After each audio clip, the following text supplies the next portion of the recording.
bideh u jgħid warajja minn qalbek. Din hija l-kelma tal-Alla, hija kelma ħajja, hija kelma qaddisa u hija kelma eterna. Mulej qaddis din nemmem qalbi kollha li din hija l-kelma li ħarġet minn fommok, kellimni, trasformani u għamel minni dak li trid int. Jina lesin għal-kelma tijak u nammen qalbi kollha li għattu għat iktar ma nerġa' nkun lessis iktar. Spiritu Santu, ġib din il-kelma ħajja f'qalbi. Għal-glorja tijak missir, f'isem Ġesu Kristu. Amen. Morru fi ktib ta' Ġwanni kapitlu 1. Ġwanni kapitlu 1. Jekk Alla jrid, blajna tal-mulej, bħallum ġimgħa nkun qed nitkellem fuq breakthrough. Kelli indikazzjoni ċara mill-Ispirtu tal-mulej biex nitkellem fuq hekk. Inni nitkellem fuq il-grazzja issa qisu għal dawn l-aħħar 4 ġimgħat mela 5, 6 fuq il-grazzja. Jekk intom tliftu l-messaġġi fuq il-grazzja, ħafna nies itbierku, jekk intom tliftuhom, morru warawhom fuq il-YouTube qegħdin hemmhekk fuq il-River of Love live stream. Ġwanni kapitlu 1 din hija l-iskrittura li prattikament qed nuża bħala bażi għal messaġġi kollha u ħankompli nuża għal bażi ta' dan il-messaġġ tal-lum li ħan nitkellem għal darbora fuq il-grazzja tal-Alla. U tant hemm xi tajt fuq il-grazzja tal-Alla bħal ħafna suġġetti oħrajn. Ġwanni kapitlu 1 vers 14, anzi ara ħanibdew minn vers 1 l-ewwel. Nabżu vers 14, mbagħad nemmorru vers 16. Fil-bidu kien il-verb kien ma' Alla u l-verb kien Alla. Vers 14. U l-verb sar bniedem, mhux kien bniedem, sar bniedem. U għammar fostna u aħna rajna il-glorja tiegħu. Għadbala ħafna xi ngħid fuq dawn l-affarijiet. Il-glorja li għandu mill-missier bħala ibnu il-waħdini. Mimli grazzja u verità. Mimli grazzja u verità. Vers 16. Għax mill-milja tiegħu aħna l-kol ħadna grazzja fuq grazzja. Mill-milja tiegħu ġifieri Ġesu diġà tilkom l-aħħar messaġġ. Ġesu kien mimli bil-grazzja. Amen. U meta aħna rajna l-Ġesu rajna il-grazzja. Mela meta der Ġesu deret il-grazzja. U aħna rajna l-grazzja fil-milja tagħha, jiġifieri ma tistax ħares iktar minn hekk. Għax hija l-abbundanza, l-perfezzjoni, l-eżattezza ta' x'inhi grazzja Ġesu. Amen. U aħna ħadna mill-milja, jiġifieri u l-milja, Ġesu l-Bibja tgħidlek Kolosin kapitlu 2 tgħidlek huwa l-milja tal-Alla f'persuna waħda. U aħna ħadna mill-milja tiegħu u fawwar lilna. U fawwarna bil-grazzja. Alleluja, grazzja tiegħu. Glorja l-mulej. Mill-milja tiegħu imtlejna aħna. I love that. Mill-milja tiegħu imtlejt jien. Jekk inti tgħid li għandek il-Kristu, il-grazzja ma tista' toqsok qatt. Alleluja, ma tista' toqsok qatt il-grazzja. Però fil-Kristjaneżmu, fl-esperjenza tiegħi jien inniklita kemm inni? 1995. 23 sena fil-mulej. Itallimt li hemm żewġ lati ta' kull messaġġ hemm żewġ lati. Hemm il-lat ta' Alla u hemm il-lat tal-bniedem. Għalissa ħankellimkom mill-lat ta' Alla. Mill-lat ta' Alla aħna irċivina grazzja abbondanza. Inti jekk rċevejt il-Kristu, irċivejt il-Kristu sħiħ, mhux biċċa minnu jew ħafna minnu. Jiena u inti għandna qatt jonqosna xejn aħna għandna l-milja tal-Alla fejna. Il-milja tal-Alla fija, ejda li warajja, ejda il-milja tal-Alla tgħix fija. Glorja l-bulej. Jiena u inti mhux qellet il-baby Jesus irċevejna. Jiena u inti ma rċevejniex hemm diska ħelwa ta', però ma naqbilx magħha llum. Ġieli smajt id-diska This little light of mine, I'm gonna let it shine. Let me tell you something, that's a bunch of lies. You don't have a little light. You have the light of the world inside of you. Do you understand? Meta kelli dik ir-revelazzjoni, bajta, ma sajġ nkont aktar. That's a light, little light. Għandi floodlight, daqs Alla, xalla, jgħix fik. Amen. Għal-ħilu tinsama sweet and kind, u forsi tal-lima tfal, għal-kem, għam ħafna diskis biħsi tal-lima tfal. Tifem, imma id-dawl li rċevejt, inti rċevejt id-dawl ta' d-dinja, ta' hija. Għattifem, l-iskrittura tgħidlek li fil-ġenna memx shadow, memx del. Għalix, għax id-dawwa l-ġenna Kristu. Sa dak id-daw li id-dawwa l-sema, u memx dlam u memx del fil-sema, jammar fija u fik.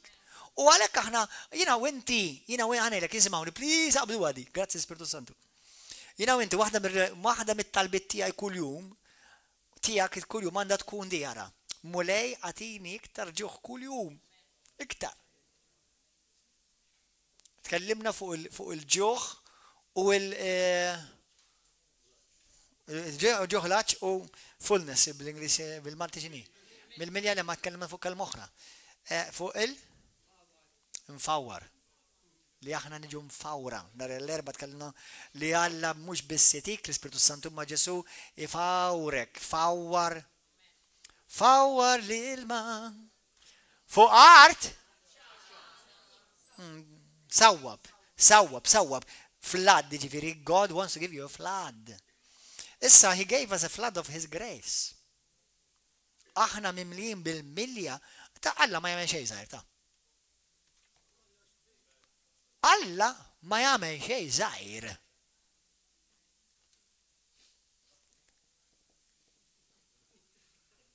Kapix? Appart il-John Mark, ovvjament.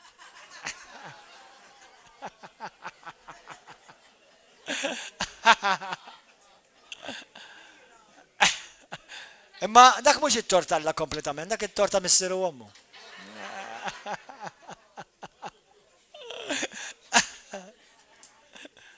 Halleluja. Imma għandu Alla kbir jgħix ġo fih. Halleluja. Amen.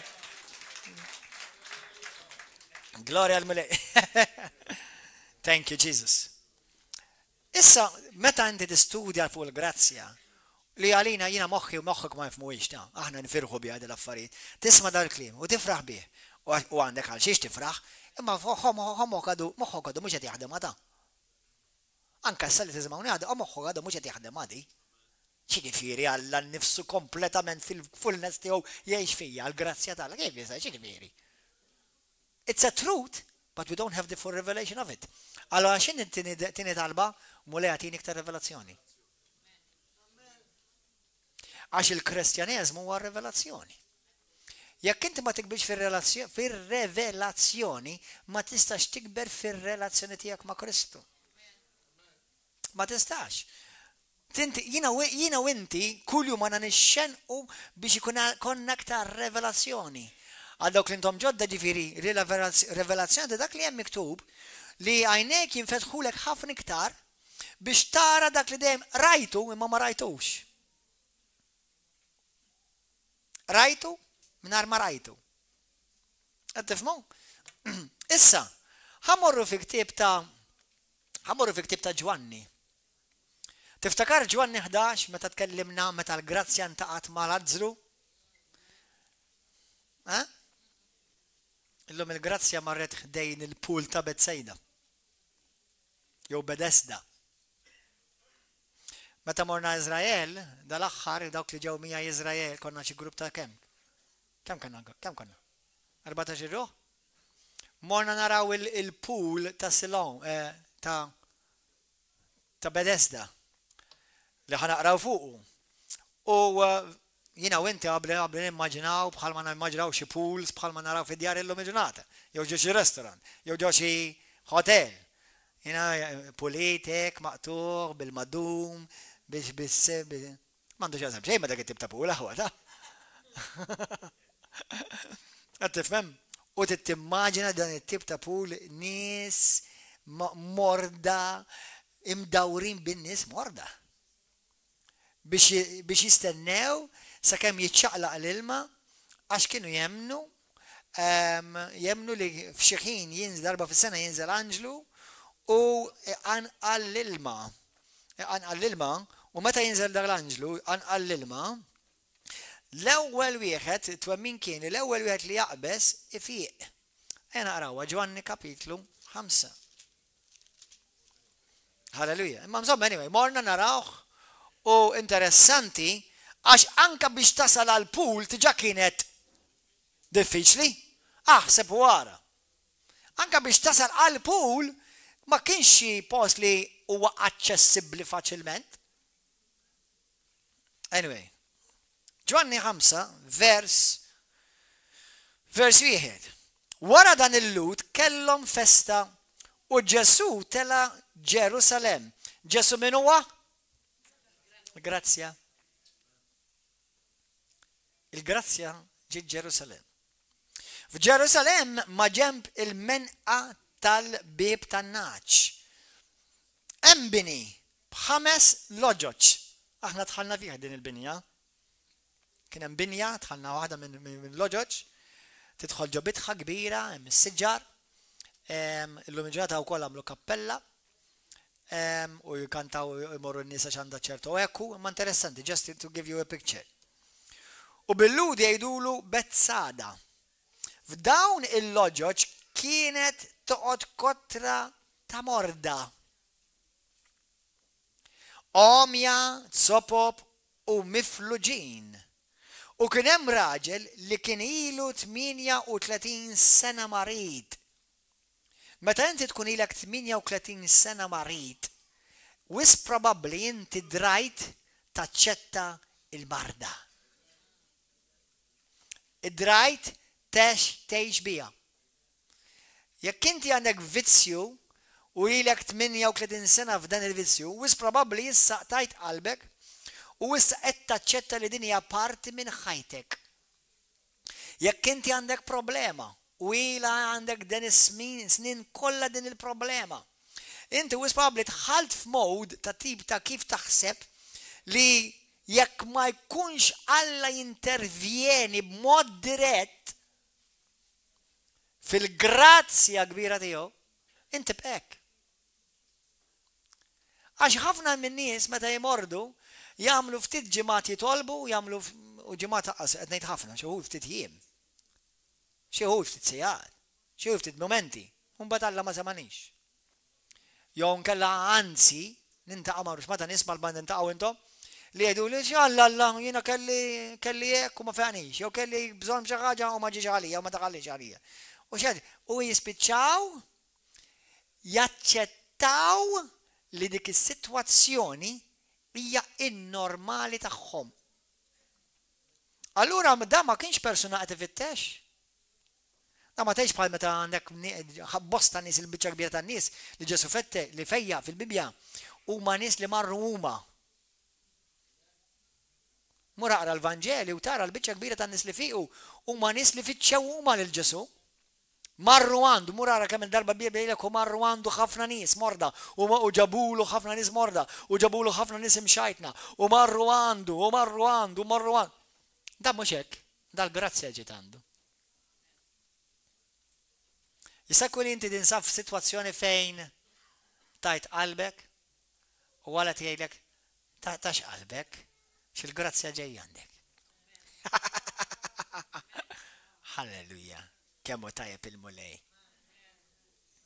Ġieli smajt testimonjanzi jien ta' nies li jkunu tant makusa, tant ilhom hekk, mkissra, u Alla jintervjeni b'mod mhux tas-soltu.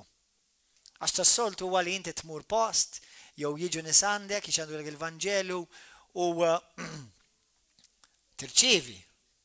Il-biċċa kbira hija messaġġier, wassallek il-messaġġ, inti tirċievi u tara differenza. Però di darba Ġesu għamena għala fed differenzi. Isimgħuha. Ġesu raħ qiegħed hemm. U meta sar jaf li kien ilu marit dak iż-żmien kollu qallu. Int trid fiq. My Jesus. Meta Ġesu qed issaqsik mistoqsija, Ara ma taħsibx li għax ma jafx ir-risposta da. Entrit fi.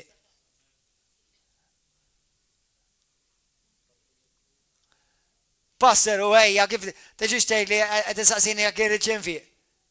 Le, infatti mhux jien, Ġesu, Alla, etern. Entrit fi. Għaska minni nitlob. Għaska minni nsum. U għaska minni ġilfella u xie. Illu maħmux għal-fejqan bis fiziku, jek għandek forsi marda, il-ġesu jfejqek. Jek għandek vizzju, intrit fi. Jek kem ħakma fħajtek, intrit fi.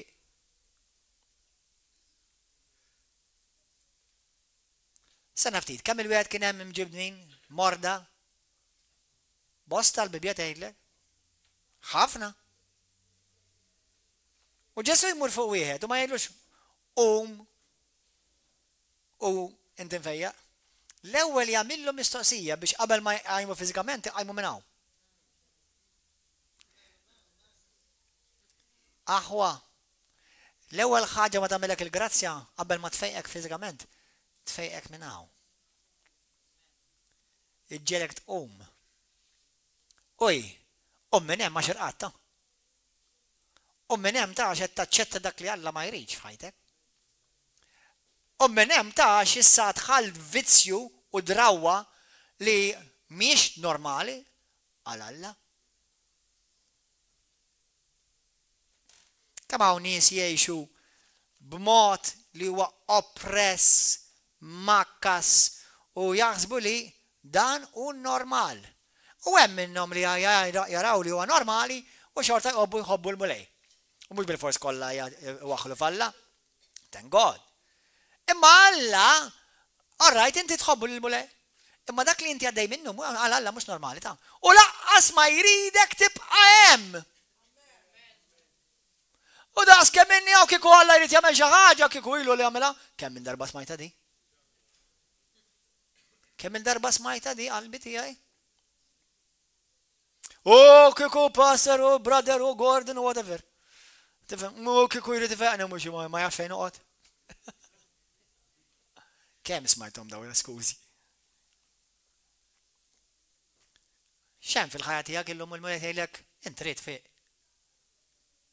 What about your marriage? Le, passer jiena ġbajt ma tniġi nħobba daqshekk, spiċċa kollox bejnietna. Tiġix tgħidli biex nagħmel counseling ta' no way. Le daqshekk jiena ġbajt, ma rridx. Hey, inna sejrin biha di. Emen trid fiq.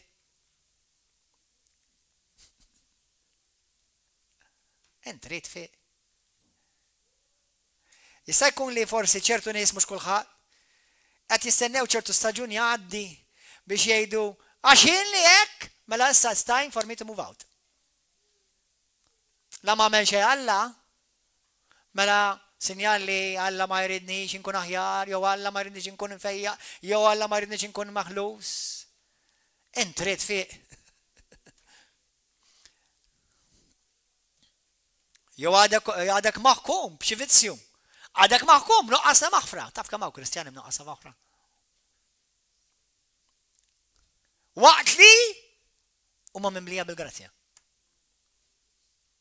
Għax hekk inti għandek il-Krist, inti mimli bil-grazzja.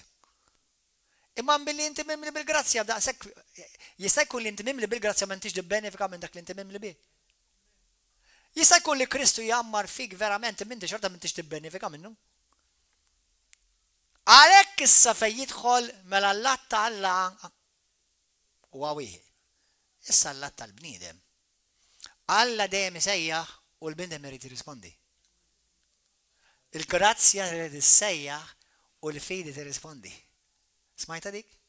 Il-grazzja ssejjaħ u l-fidi tirrispondi. Ħankomplu. Sinjur wieġbu il-marid. M'għandix mi! Jirfani fil-menqa.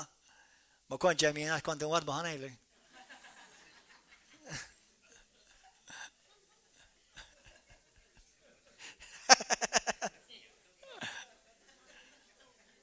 Għal-menu jek ma jfiqx, għaddi xasla. M'għandix M'għandix min jagħtini jitfani fil-merqa. Xejn jitqanqalna għal-ilma għax waqt li nkun sejjer jiena ħadd ieħor jinżel qabli. X'għamel da? Farfar? U sab il-ġi ħadd iwaħħal fih. Kapix għawa? Jaf xi sitwazzjoni inti taħseb li għatem għax il-nanna, għax it-sija, u għax il-pastor forsi. Għax li ma kienx il-pastor jkun jinaħ ħafna ja. Enough. Jow għax wieħed mill-leaders, jow għax wieħed mid-diakni, jow għax il-sound, u għax il-dawl, u għax il-bart, u għax il-xemx, u għax aħna hekk imdorrijin, u għax. Inti trid fiq vera. Trid fiq. Trid fiq. Kważi Alla titolbok permess. Ara jiena rrid infejqek, anzi jiena fejqan. U għandi ħafna iktar milli għandek bżonn. Imma inti tkun trida. Li kieku mhux hekk, kieku Kristu verament huwa inġust għax missu qabatu jsalva d-dinja dan. U ma saqsihom xejn joqgħodu jemnu f'ibnu Ġesu. Imma meta l-grazzja sejjaħ il-fidi trid tirrispondi. Issa, good news. Il-grazzja hija ikbar mill-fidi. X'jiġifieri? Jiġifieri inti m'hemm bżonn ikollok il-fidi fl-istess livell tal-grazzja tal-Alla. Se tifhem? Jisi ħanidilhom ħaġa ħwa. Jiena ġili rajt nies ifiqu u ma jagħmlu xejn barra minn hawn. Il-fatt anka jekk ġew jew għamlu ġest żgħir x'urew li fetħu biex jirċievu l-grazzja. Jisi Ġesu ma qallux isma' jien naf aqbad iġrejja mur dawra mal-pool. Apparti li Ġesu kien jaf li fin-natural ma jistax. Ma qabel ma qajmu minn hemm, qajmu minn hawn. Aħwa, int trid fiq.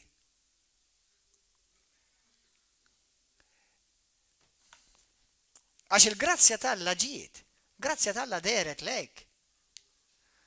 Tħabbilx, tibqax tfaħħal fil-raġel, tibqax tfaħħal fil-mara. Inutli. You're wasting your time. And, ħanaraw daqsxejn ieħor iktar tard. You are rejecting grace. Qed tirreġetta l-grazzja. X'il-grazzja ma tiddilja qatt mal-mara tiegħek. U laqqas mar-raġel tiegħek, il-grazzja tiddilja miegħek. Li kieku il-grazzja tista' tiddilja miegħi għal mara tiegħi, jew għat-tfal tiegħi, jew għal għalikom, u daw kollha li jgħidu jiġi river of love, but I fitillhom. Sewwa, kieku jiena nemmen għalikom, I will move on with the program, that's it. Hallelujah. Ma nagħmlu hekk, ma nistax nagħmlu hekk. Sewwa. Hallelujah.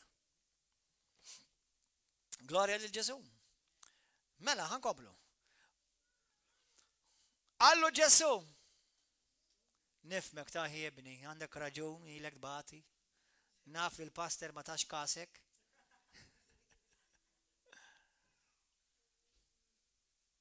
Għala ġeja Ġesu. Love Jesus style. Aqbad frexek u imxi.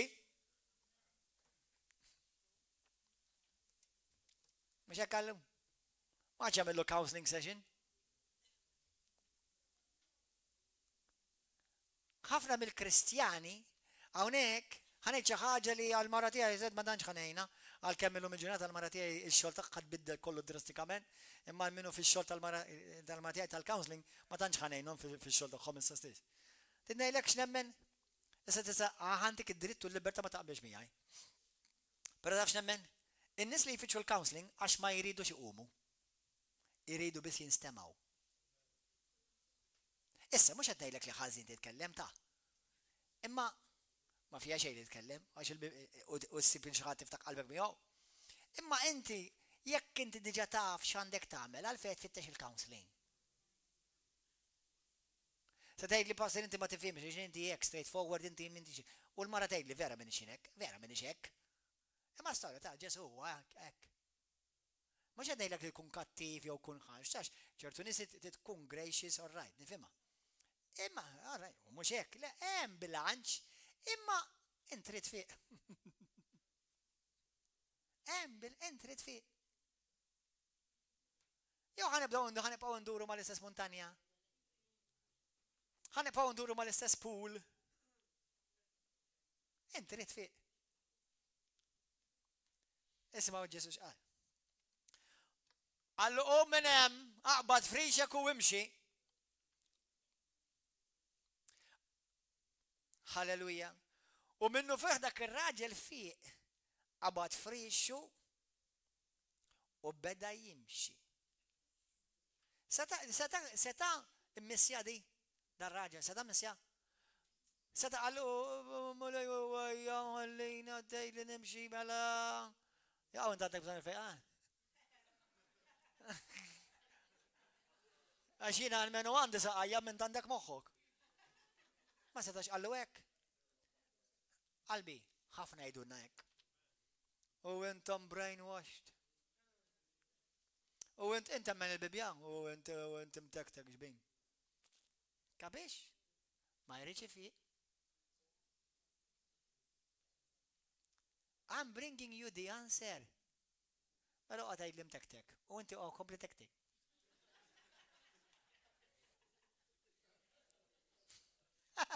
Mux vera, trid fiq. Dakinhar inserta kien is-sibt. Għalhekk il-Lut qalu li dak li kien fiq. Is-sibt illum, għada l-ħad. U ma jiswix il-ġor frixek, iżda huwa ġibhom dak li fejjaqni għalli aqbad frixek u imxi li kien Alla. Il-grazzja, il-milja tal-grazzja. Il-milja tal-grazzja hija fuq kull liġi. U ma nstaqsew menu dak il-bniedem li qallek aqbad u imxi. Iżda l-infejja ma kienx jaf min kien, għax Ġesu laħaq warraf billi hemmhekk kien hemm ħafna nies. Wara mbagħad Ġesu sabu fit-tempju li qallu ara issa fiqt. Qis li ma tidnibx iżjed biex ma jitiġrilek xi ħaġa għar. Mhux qallu ma tiġrilek xi ħaġa ħażina. Qallu li issa jekk jiġilek xi ħaġa wara li doqt il-grazzja ħadkun għar. Kemm il-darba Ġesu qal aħjar għalihom dawk li qatt ma semgħu milli semgħu u daru lura. Għallhom għax ikun għar għalihom li dawu l-grazzja u bes huwa. Ngħidilkom biċċa informazzjoni. Kull meta xi wieħed ħmar bħali jipredka l-Vanġelu u jobs huwa, dak il-persuna ma jafx li lilu nnifsu ġabu f'pożizzjoni ħafna qar. Għaliex Ġesu Kristu kien jirrabja mal-Farizej li suppost jafu l-kelma. U hekk jogħġbok, ma kienu ġaħalluħu il-kwiet, għax hemm isegwuh, dawn misom kienu professuri tal-preachings tiegħu, kienu misom kitbuhom u għamlu ippubblikawhom il-preachings tiegħu. Kienu jisimgħu kontinwament. Ma kellhomx nuqqas ta' żmien. Il-grazzja ġiet lilhom ukoll. U Ġesu jgħid lil dawk li daqu l-grazzja, kemm għandkom daqtu l-grazzja? Mhux vera, mhux daqtuha, ġejtu mfawra bija. Tom mfawra bil-grazzja, jiena u inti mfawrin bil-grazzja tal-Alla. Kemm il-darba kont ħatmut u għadek ħaj? That's right. Dak ta' falix. Għax inti, per esempio, hemmhekk hija hawnhekk dak li waqa' kemm żewġ solari? Żewġ solari nos. Sewwa, huwa hawn nieżel, jisi dak kien bennejem, dak kien waqa' żewġ solari u minn flok kisserat mu kisser il-ġebla.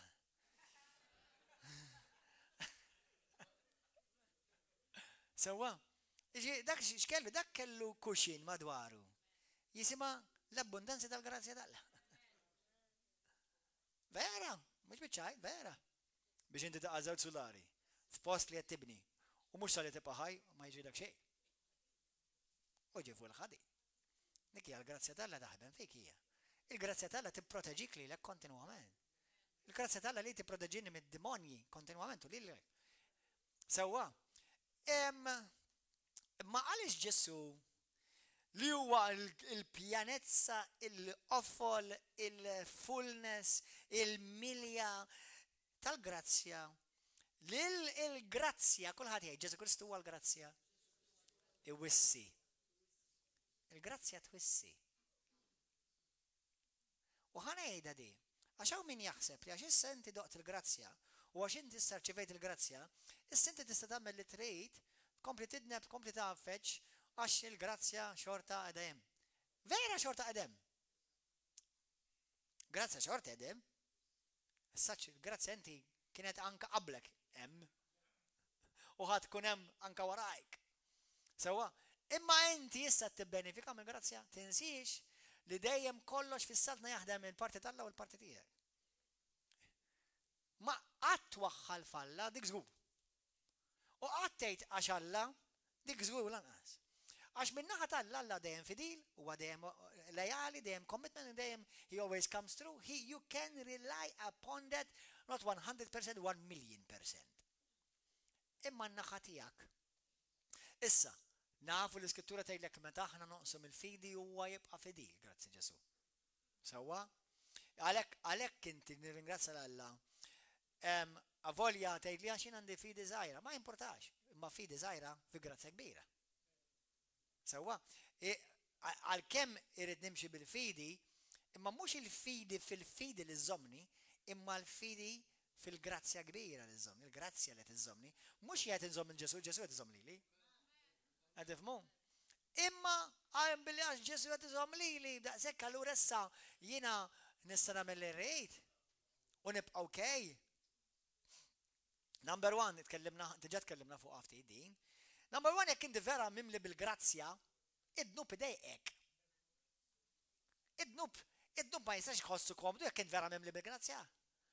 U id-nub mhuwiex biss il-pornografija ta' jew li tidaj jew li tuħu droga. Li inti jinna, forsi għadek maħfirċ, kemmu komuni fil-żim ta' Kristu dan. Għadek ma rekonċiljajċ, dil-ġimma mill messaġġ fuq il-Facebook fuq għadi. Għax nsib ħafna kristjani li jgħidu leħ, firt, imma ma tressaqnix leħ, ta' joħ, firt, imma leħ, jena mux ħana ġini ġilem, ta' ġiġviri, da. Mela, Ġesu, fit-tesmen ġdid, għam messaġġ, kont għamil messaġġ fuq għadi, fit-tesmen ġdid, inti tittaħfer, tirċivi kun hemm il-maghfra, ma tkun hemm rikonċiljazzjoni. Biex il-grazzja topra fil-pjanezza, fil-fullness tagħha. Amen. Halleluja. U pereżempju, dil-ġimma l-mara tiegħi vera tatni revelazzjoni tal-grazzja meta tidħol ir-rekonċiljazzjoni. Il-mara tiegħi ovvjament kella challenge ma' persuna kristjana ftit sin ilu, ġveri nistajdilkom ħadd minnkom tħablu x'raskom, don't worry about that. Imma kien hemm persuna li kellha challenge ħafna u kienet batiet, meta jgħidlek batiet ġifieri vera kellha struggle biex to overcome biex teleb din il-ħaġa li kellha struggle ma' din il-Kristjana. Taf x'ġara?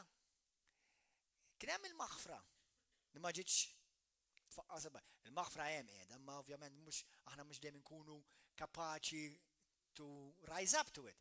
Imma inti anka bil-fidi jaħfer, anka jekk ma tħossi xejn ta' naħfer xorta. Sewwa, għala ħax nimxu bil-ħass għax ma taħfer qatt. Sewwa, anka lil uliedek xi kultant. U kif ma timxi, ma tistax timxi bil-feeling, timxi bil-fidi. U l-grazzja topra fejn il-fidi tiegħek hija attivata. Allura, il-mara għamlet il-pass taħfer u taħfer, amma xorta mweġġada, taħfer u taħfer.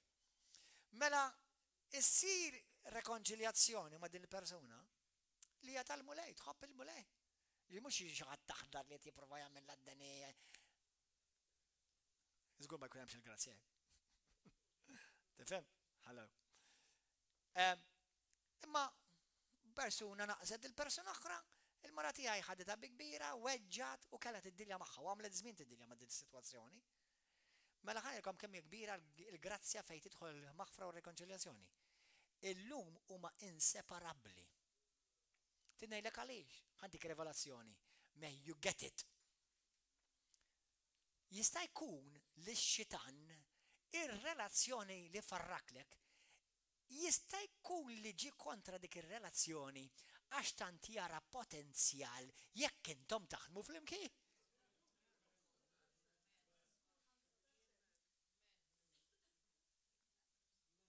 Jekk żewġ aħwa jaħdmu fl-imkien, l-affarijiet sekondarji jħalluhom jarmuhom jiddilitjawhom għax la xitan ra xi ħaġa potenzjal li ovvjament irnexxielu jkisser jew jibbrejkja jew xejdula jikkrekkja. U int paxxejtu billi tgħid iva naħfilha ma marġin kelmu aktar, jew iva naħfilha marġin nara aktar, jew iva naħfilha ma sewwa. Number one, nistgħu nagħmlu blessing oħra x'il-maħfra ma naħdimx hekk lanqas. Imma r-rekonċiljazzjoni u Alla ma jtikx il-grazzja biex tgħid naħfilhom bye bye. Jew nkella marġin ħares lejja u marġin ħares lejja. Bħala Kristjani dak ma jistax ikun għax fit-Testament ġi taħt il-patt ġi hemm rekonċiljazzjoni. Għaliex biex għax il-grazzja tiġi biex tirrestawra, il-grazzja tiġi biex tagħmel dak li inti bil-qawwa tiegħek m'intix kapaċi tagħmel. Imma mbagħad mal-grazzja hemm xi ħaġa oħra li tiffidi għall-grazzja, l-umiltà. Għaliex għax il-grazzja jirċivija min hu umli. U min hu umli? Għaw xi ħadd umli hawnhekk ħanara għaw jekk hawn xi ħadd umli ħolli dej. Fi Kristu. Kemm hawn minnkom intom min hu umli? Ġvinta kollha gburin. Għal-klieta. Inti jirrispondi skonx temmen. Intu umli jew le? Taf xi tfisser umlin fil-Bibja int. Hawnhekk illejla ħajkolli nagħmel mass altar call għal nies mimlija bil-gburija. Umli fil-Bibja tfisser bniedem li jagħmel mhux li jritu. Imma li tgħid il-kelma, dak bniedem umli. Bniedem umli xi ħadd holiday. Żdidna naqra. Il-bniedem umli u Filippin kapitlu 2 tgħidlek Ġesu ura l-umiltà tiegħu billi x'għamel. Qatt għar-rieda tal-Messih. Hekk turi li inti umli. Ħajsir minni skont kemm te. Ekk umli. Umli ma jfissirx jiena tiġiġa, jiena trab, jiena mina xejn, jiena dudu. Dak mhux umli, dak stupidu. Umli! Jiġifieri mhux dak li rrid jien mulej, imma dak li trid int. Se jekk inti kapaċi tagħmilha dik, il-grazzja t'Alla tiġi fuqek bħala valanga. Amen. Tiġi l-milja tal-grazzja fuqek. Għax il-grazzja ta' dik dak li bis-saħħa tiegħek m'intix kapaċi tagħmel.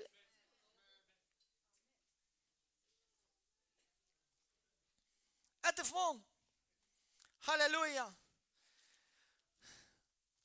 Ġwanni 8 l-istess Ġesu jgħid lil dik il-mara di hawnhekk fejn nara l-ipokrezija tar-reliġjon. Għadawk li intom ġodda jiena m'iniex reliġjon, m'għandix reliġjon, ma toġobniex ir-reliġjon. Jien għandi Ġesu Kristu, Kristu ħaj, Niddeqnu għat nejlu t-tini persuna, wieħed mill-persuna ta' Trinità li huwa il-milja tal-grazzja t'Alla li llum jammar fija bl-Ispirtu Santu. Sewwa għandi relazzjoni miegħu, mhix reliġjon, m'għandix reliġjon. Reliġjon meta inti għandek sistema tmura taqdija il-ħadd jew is-sibt jew l-erba' dik reliġjon għax għandek isek sistema tħalli għal dik il-ġurnata dik is-sija biex tmur teħles id-dmir reliġjuż tiegħek. Jiena il-Kristu nġorru miegħek kontinwament. Ħila li fil-qofol t'Alla jiena ngħix fih fil-versa tal-kelma, l-Iskrittura tgħidlek aħna fih ngħixu, fih nieħdu nnifs tagħna, fih neżistu. Qed tifhmu? Imma maraw l-ipokrisija tal-reliġjon, naraw Ġwanni kapitlu 8, maraw malajr, qed tuħdu pjaċir. Halleluja, praise God, jiena qed nuħu pjaċir.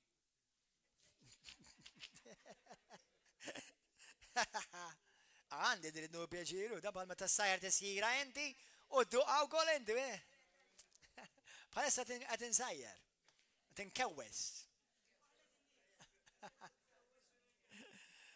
Ġesu telaq lejn l-olja taż-żebbuġ kif wieħed imma l-għada qabel is-sebb raġa mar it-tempju u l-poplu kollu ġie ħdejh. u għad bil-qeda jallimhom. Imbagħad il-kittiba u l-Farizej ħadulu quddiemu waħda mara li kienet inqabdet fil-adulteru. Hawnhekk l-ipokrazija tar-reliġjon.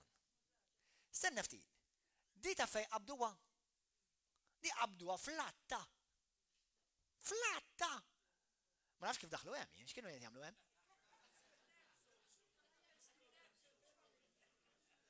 Di mhux qaltilhom jien għamilt adulteru, il-Bibja tgħidlek di qabduha flatt.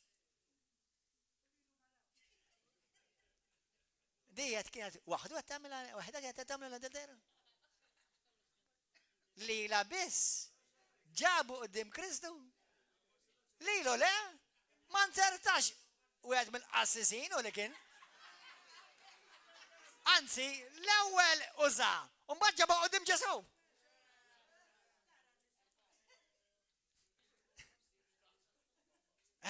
Bil-fors! Na kif saru nafu li kienet għamlet adulteru? Li ma balala tmur tgħid il-qassis li kbir għamlet adulteru jien. Jekk ma kienx il-qassis stess. U qabad il-sħabu għajdu isma' dik għamlet adulteru. Qed tifhem? Ma nafx jien. Anyway, qabduha fil-fajju, ma nafx eżatt, ġifieri kif daw kienu ma nafx jien. Use your imagination, not too much, but some.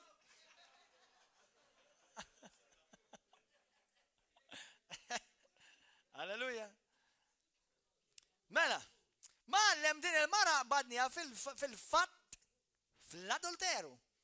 Iżda fil-liġi tagħna Mosè ordnalna biex nisa bħal dawn inħaġrom il-liġi tgħid ir-raġel u l-mara mhux il-mara biss.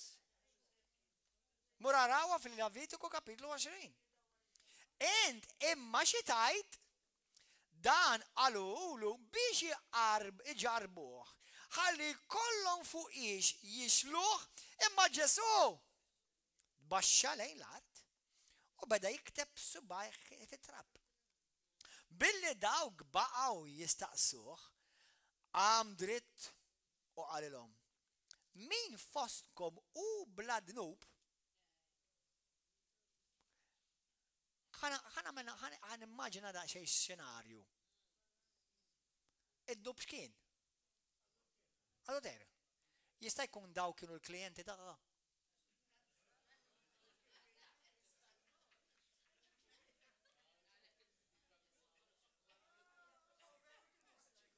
Bil-fors.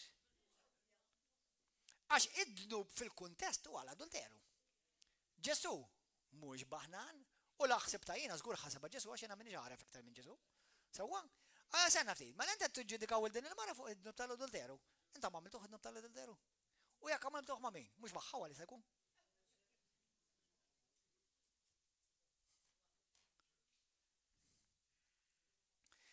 Jitfala u l-ewwel ġebla. U raġa tbaxxa jikteb fit-trab. Kif semgħu jgħid dan?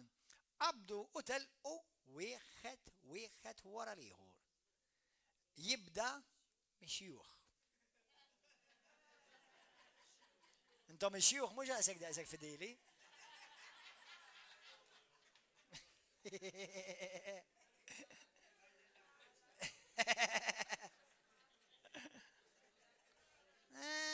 Xieħija.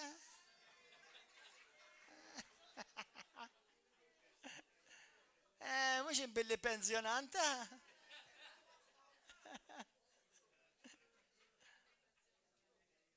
Ġesu baqa' waħdu mal-mara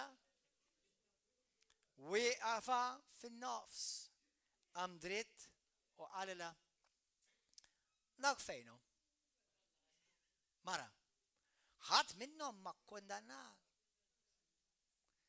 Ħadd sidi, Sinjur, Alla melan asjien minnu Ġesu? Il-grazzja. Il-grazzja qatt ma tikkondanna. Imma l-grazzja tikkonvintjak. Ma nafx kif tgħidha bil-Malti.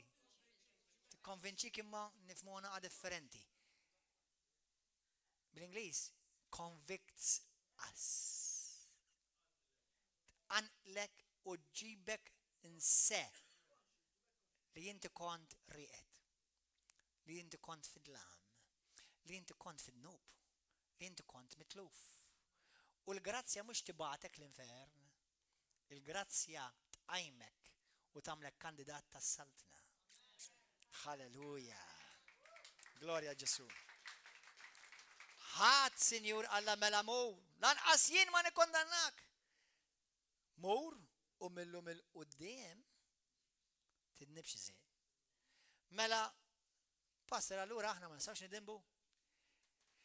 Min vera daq il-grazzja talla ma jgħix fin-nub. Morru fiktib tal-Lut kapitlu 10 malaj.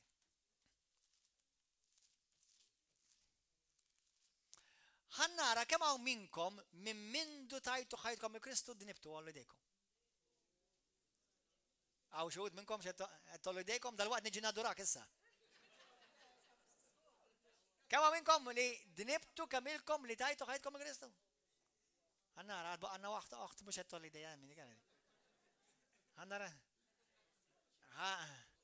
Min ma dinibx joħroġaw ħanibdaw naduraw ħilsa kif jow. Isimawni, dijem teologija vasta fuqa, għax inti, aħna mux għad nidħlu fija l-lejla u ma nixħin, pero jena spiritu għandi ruħ u neġġa ġisem. Ħanilkom mill-lat teologiku, mill-lat spirituali li ma ninnibx. Qatt. Fl-ispiritu tijaj jim ma ninnibx. U jekk kien kristjan veru laqqas int. L-unika erja li jina u inti nidimbu fir-ruħ u fil-ġisem. Issa, meta inti timmatura, il-ruħ tijak, il-sukke tijak, tibda tikber. Emmek ma tibqax baby Christian. Imma l-ġisem xorta jibqa dik it-tirabil. Jekk kont tħobb iċ-ċikkolata, jekk kontrollata mit-ċikkolata, qabli tara ċikkolata u xorta titqanqal biex tieħodha. Issa qabli bil-qawwa talla u għax għandek issa l-grazzja topera fik ma toħodih. Jekk inti raġel u kien jogħġbuk in-nisa qabel. U inti l-lum ta' Kristu u vera tħobbu l-Alla. Ma jfissirx għax issa ara saret mara, ara, nisa sandi grazzja talla fija. Il-mara xorta għandek tara sabiħa. Jiena ġiliet nirringrazzja l-Alla dawk in-nisa koroħ għax jgħinuni ngħix iktar qadis.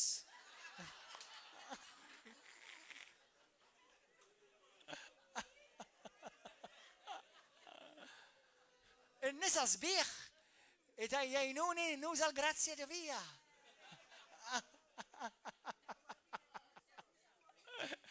Issa, għal-Alla ħadmu graħ. Għal-Alla kolla sbieħ. Amen. Imma jekk inti per eżempju naf forsi kont tlegleg. Per eżempju di waħda mir raġunijiet għaliex aħna per eżempju jiena ma tantx favur li nużaw l-imbit meta nitqarbnu. Apparti li fil-Bibja ma tgħidx imbit tgħid frotta d-dilja, just a side note, imma min juża l-imbit ġeneralment jista' jkollok tpoġġi problema quddiem il-xi ħadd li kien ħeles mill-ħakma tal-imbit u rġa' jpoġġejk l-imbit qudiemu. Just a side thought, no big deal. Min juża l-imbit mhux ħanikkondannawh imma hemm ċertu wisdom fuqha, hemm ċertu werf fuqha. Anyway. Sewwa, imma x'għamlet il-grazzja talla tgħinni lili biex ovvjament mhux issa li ma qatlitniex il-grazzja talla, fis-sens ma qatlitniex bħala Gordon John Manxe, għadni sħiħ imbierek u nimmimli bil-grazzja. Bħal Ġesu. Ġesu qatt ma dineb, jiena u inti doqna dnub. Ġesu qatt ma dan dnub. Ġesu twilet mingħajr dnub, jiena ma twilitx mingħajr dnub. Imma sena ftit. Realtà oħra. Jiena u inti twilidna mill-ġdid mingħajr dnub.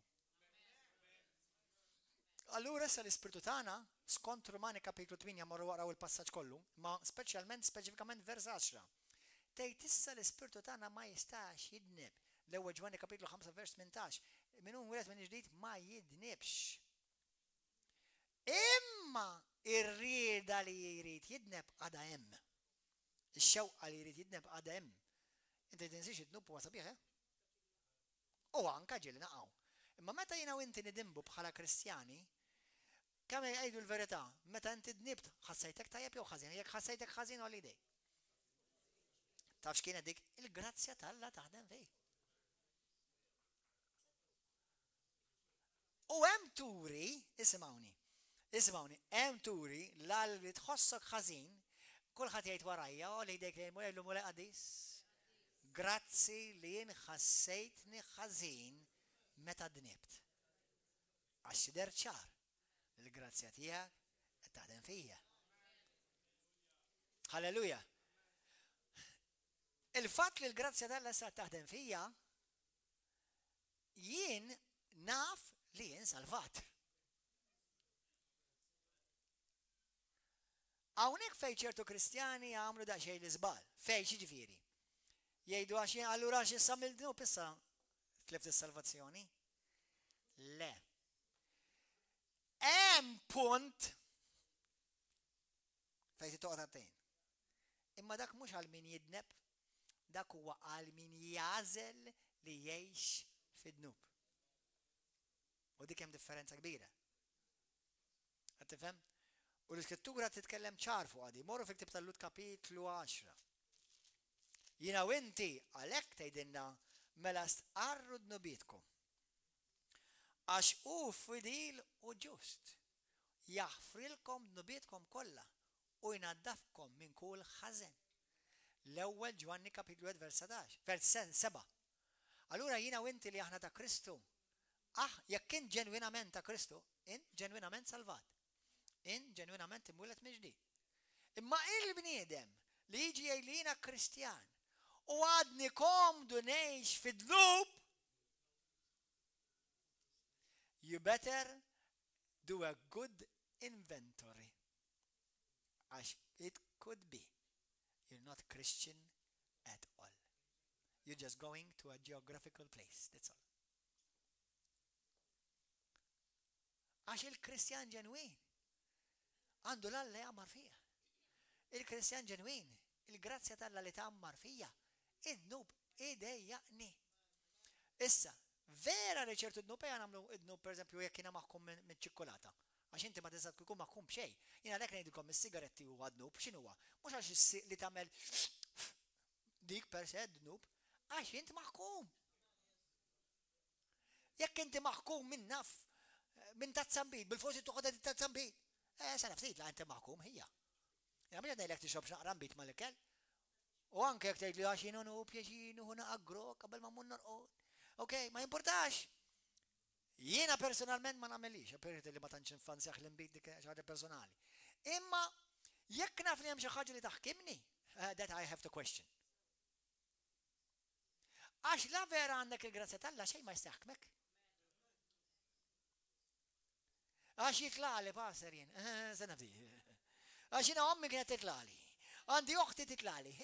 Jizma, ma taqdux fuq sallib tal-olja u kollu.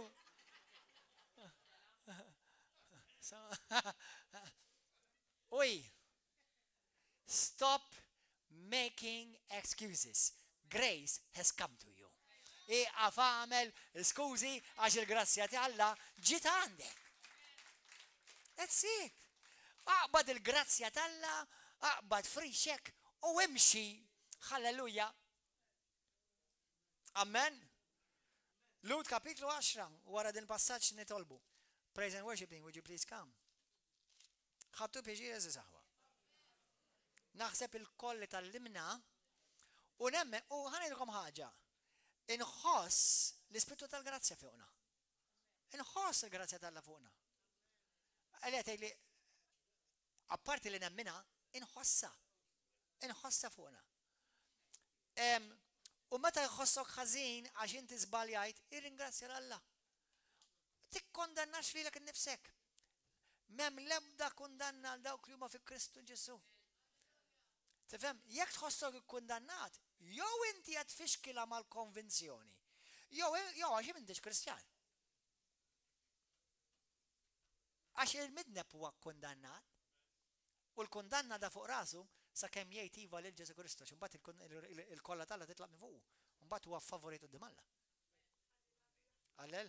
Allura, ħalli l-grazzja tal-Alla taħdem fik. Tkunx maħkum minn xejn. Tkun maħkum minn xejn. Għażek ki marda u drajt. Le, tkunx maħkum bija. U le ngħaddi mill-mediċina. Okay, thank God. Ma that's God's second best. Tħares lej Pastor Gordon jew Pastor whatever. Ħares lej Kristu huwa l-grazzja. Jiena bħalek qiegħed f'mixja. Forsi wis probi f'tiġrija, x'jiena f'kollox niġri. Sewwa. Lut kapitlu 10. Min vers halleluja. Vers 26. Għax jekk wara li ħadna tarif sħiħ tal-verità. Wara li ħadna tarif sħiħ tal-verità. Intom kollha li qegħdinaw il-lejla ħafna eluf ta' nies li jaraw ħabbejtek jum wara jum, ħafna nies li jiġu River of Love regolari, ħadu t-talim sħiħ tal-verità. Tgħid li oħrajn le, jista' jkun imma għal dawk żgur nista' jgħidilkom li ħaduha. Sewwa, għax jekk wara li ħadna t-tarif sħiħ tal-verità, mela ħadnieh jew le? Ħadnieh. Nidimbu minn rajna, ġifiri nidneb apposta. Tidneb biskop, ġifiri inti tażel id-nub issa, tażlu apposta. Na mux jew għajt pastor, għax jew ġajt zbaljajt, dik nifima. Imma le, inti tażlu id-nub issa. Nidimbu minn rajna, ma jemx sagrifiċċju ieħor għadnu plisisi. Jibqalna biss li nistennew bil-bizza il-ġudizzju u l-ħuġġieġa nar li teqret l-ledewwa tal-la. Jekk wieħed iwarrab il-liġi tal-Mosè, jingħata għal-mewt bla ebda ħnina fuq il-kelma ta' 2 jew 3 xhieda. Aħsbu ftit il-kastik aktar. Sena ftit. Aħna taħt il-grazzja issa mhux l-affarijiet issa tbaxxew. Sissa tilkom kemm il-grazzja kbira Alla tagħna u hekk hu. Sissa nilkom li jekk inti għandek il-fidi, il-grazzja tal-Alla topra f'ħajtek. U jekk tumilja ruħek il-grazzja tiegħek, grazzja tal-Alla fuq ħajtek tiżdied. Ma sena ftit issa jekk itwarraba. Anka l-ġudizzju jikber.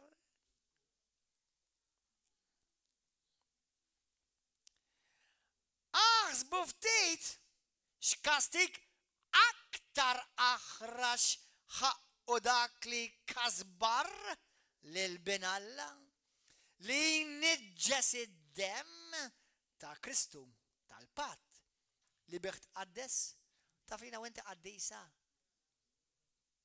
Aħna mhux ħan kunu qaddisa ta' aħna qaddisa. U li maqdar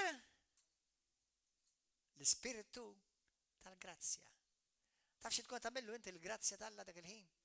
Kwet tobs illa, kwet taffiġġa tarmija. Anzi tkun qed turi fil-kuntest tagħha u fil-Grik tfisser li tkun qed turi mibeda lejn il-grazzja. Hawnhekk fejn nidħlu f'qoxortna. Hawnhekk fejn il-Kristjan jidħol f'qoxortu. Hawnhekk fejn ħafna mhux ħajjgħidu Hallelujah, praise the Lord, thank you Jesus. Hawnhekk fejn nidħlu f'qoxortna. Għax jekk inti qed tgħix, taf li qed tgħix fid-dnub, taf. Kemm ħaddum tuża skużi. Għax pastor m'għandix fejn noqgħod, allura bil-forsi noqogħdu flimkien. All right. Għax ġieli ġew koppji u jgħidu li nixtiequ niżżewġu imma qegħdin fl-istess dar. Mela hekk irċevejt il-grazzja. X'tagħmel? Ma tistax kompli tagħmel l-istess? Jekk irċevejt il-grazzja, ma tistax tgħid issa x'all-grazzja tal-Alla taħdem fija u hija l-mulejjaħ fil-li xorta waħda mela ħammur nieħu droga issa għax hija l-mulej jifhem. Qed terġa' twaħħal falla, qed terġa' tuża skuża u qgħod attent.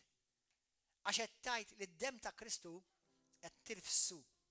Mhux xejn, id-dem ta' Kristu ma sewwa xejn. Ftakar il-grazzja deret għaliex deret il-grazzja?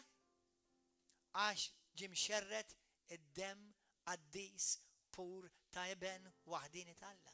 Għax minna dak id-dem ma kienx tur li t-deret il-grazzja. Isimaw, ma xiġri. U jmaqda l-Ispirtu tal-grazzja għax aħna nafu minnu dak li qal tiegħi u l-ħaq jien hu li nħallas ukoll jagħmel ħaq il-mulej mill-poplu tiegħu mhux mid-dinja. Ħaġa tal-biża li taqa' f'idejna l-ħaj. Ġifieri, ħaġa tal-biża jekk jiena nwara bil-grazzja. U jekk jiena xi darba, ismawni hawn min jgħid li pastor, jiena ma nemminx tal jkunu Kristjani vera li jkunu daru lura. Le jiena dik nemmina. Jiena nemmen li, alright, nemmen li jkunu hawn jkunu biss kollhom kull ma isem u mbagħad terġa' tarhom fil-ħmiġ. Vera nemmen li jeżistu dawk. Imma nemmen ukoll li jemminu vera ġenwin ta' Kristu. U warbu vera l-grazzja.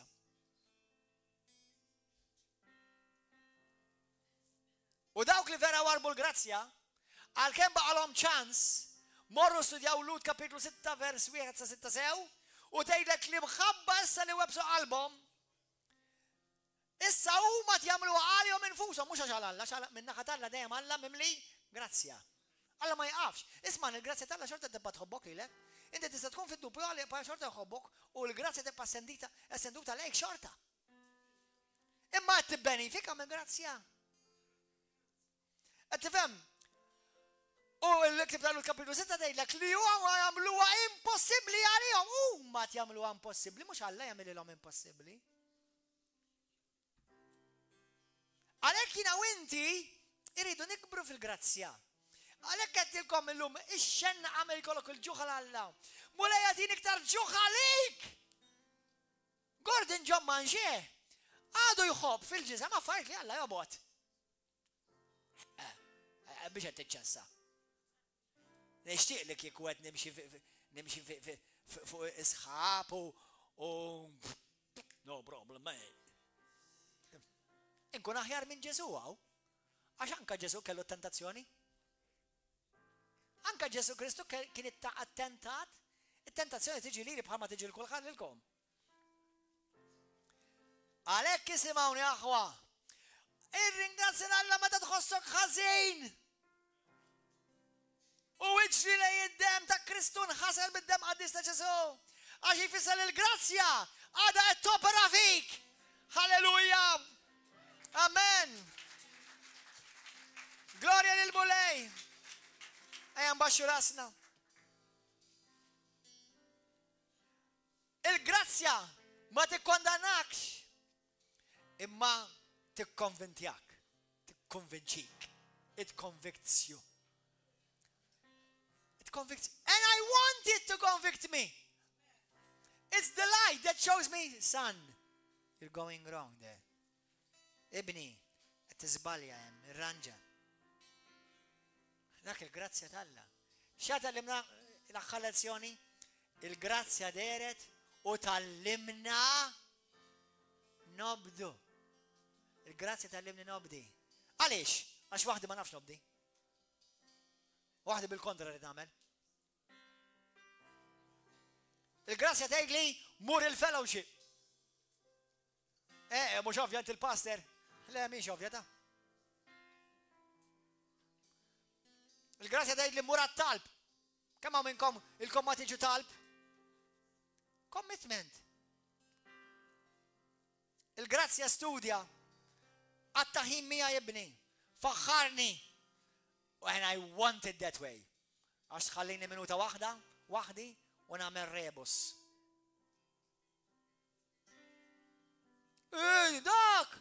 Dak ma kienx raġel, dalla dak xfettu l-omelek. Nissa ngħidlek. Naħħaj neħmu fuq Kristu. U s-probli ħares lej il-bniedem.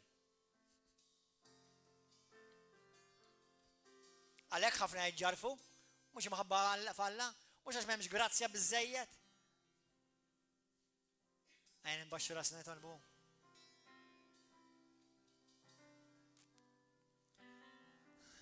Gloria lilek Mulej. Il-grazzja tal-Alla hija kbira aħwa. U nixtieq insaħħar saraħlek rasek li hija ħafna ikbar mid-dnub tiegħek ukoll. Hija ħafna ikbar mid-djufija tiegħek ukoll. Hija ħafna ikbar mill-fidi forsi li tħoss li għandek nieqesa. Hija ħafna ikbar mid-djufija tiegħek. U għalhekk inti qalbek miftuħa tgħid Mulej imlijini bil-grazzja tiegħek. Jekk inti tgħid li pastor jindal il-messaġġ kelli bżonn nisimgħu holiday. Grazzi Ġesu. Ħanitolbu fl-imkien aħwa. Itlob miegħi minn qalbek. Ejlu mulej qaddis. Inti fawwartni bil-grazzja tiegħek. Ma kienx ħaqni, tajtni u mlejtni bit-tjubija, bil-ħnina u l-grazzja tiegħek mulej. Mulej qaddis. Grazzi tal-li ħabbejtni. Kompli jaħdem fija mulej. Kompli jagħtini l-ġuħulat ċalik. Kompli jagħtini r-revelazzjoni mulej. Mini sodisfat fejn jien. I want more. I want more. Konsili Ġesu fil-spiritu tiegħi, fil-ruħ tiegħi u fil-ġisem tiegħi. Ħalli l-grazzja tiegħek tfur fil-ħajja tiegħi, f'kull erja. Ħalli l-grazzja tiegħek tallimni inħobb dak li tħobb int. U ħalli l-grazzja tiegħek tallimni nobod dak li tobbot int. Ġesu, aħsilni bid-dem qaddis tiegħek. U bħal Marija, Sidi Ġesu, nitolbok. Għamel minni dak li trid int. Numilja ruħi qudiemek mulej. Numilja ruħi mulej. Inti qed li inti tagħti l-grazzja lill-umli. Numilja ruħi mulej. Biex il-grazzja tiegħek tkompli taħdem fija u tfawwarni. Grazzi mulej qadis. Grazzi li l-grazzja tiegħek qed taħdem fija biex fejjaqni. U llum inqum minn kull skuża, minn kull xkiel. Inqum u nimxi l-qoddim u nħares il-fuq lejk Ġesu. Sa dak l-aħħar jum bħarsti bajnejja fissati fuqek. Jiġri x'jiġri, nemmen il-grazzja tiegħek hija abbondanti fija biex twassalni sal-aħħar jum. U daħħalni fil-ġenna u fl-eternità tal-ħajja ta' dejjem. Grazzi Missi.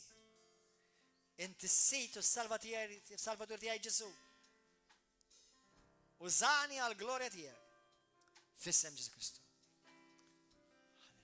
Jekk inti llum jataw u tgħid li pastor jien għandi bżonn inħeles minn vizzju, pornografija, droga, sigaretti, alkohol, jista' jkun imbit. Jekk hemm xi ħaġa li inti maħkum minnha, nuqqasha maħfra. Ma tridx tumilja ruħek u tirrikonċilja forsi ma' ħuk ma' oħtok, jew mal-mara jew mar-raġel. Ħalli l-grazzja tagħlla tgħinek. Għalhekk kienu inti ma niskuża. Għax Alla tagħna kollox dak kollu li għandna bżonn biex nagħmlu dil-ħajja. Ma niskuża.